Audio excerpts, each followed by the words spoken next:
সালামু আলাইকুম। আমার দেশের বাইরে কই আবার তো সৌদি আরব কেউ আইসো না। সৌদি আরবের অবস্থা ভালো না। মানে ভাই যে আইসেন বুঝে আসবেন, ভাই বন্ধু বান্ধব থাকলে সবাই বুঝে আইবেন। বিদেশ কামের সাইজা নাই, ঠিক আছে? মানে ভাই তোমরা মূর্তি ভাই, কে রেস্টুরেন্ট ভাই, মানুষের অভাব আছে। মানে ভাই দেশের থেকে নয়া নয়া লোক আইতাছে, বাইতে দেশের থেকে টিহাই নেই না, সৌদি আরব পাইতাছে 5 লাখ টিয়া ভাইঙ্গা ভাই দেশের থেকে নেই না খাইলে জানে বাঁচবো। সবাই তো ঋণ মাগুন কইরা আনে। মানে ভাই সাবধান, সবাই যাই নামে না আইবেন। আপাতত সৌদি আরবের অবস্থা ভালো না। মানে ভাই তোমরা ব্যক্তিগত ব্যাপার, আমরা কইলে ভাই ওই জায়গায় দোষী, হেরা যা করতেছে আমরা তাইলে দোষ যা দীক্ষাই আসতার বা ভাই আইলে কোন লাভ নাই, কাম পাইতা না।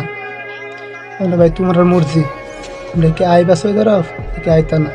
একটু ডিমান্ডগুলি ভিডিওটা দেখলে পরে কইতে পারবা। একটা উঠফুস ভাই চাইয়া দেখো, আমি ফাড়াইতেছি ছবিটা, বুঝছো নি ভিডিওটা। তোমরা মর্জি ভাই, তুমি কি আইবা নাকি আইতা না তোমরা মর্জি। আমি না কইরা দিছি। আর ভাই বন্ধু থাকলে সবাই ফোন দা আলাপ কইরা পরে বিদেশে আপাতত সৌদি আরব অনেক অবস্থা খারাপ, ঠিক আছে? আশা করি আমার এটা শেয়ার করে সবাই জানাই দিয়েন।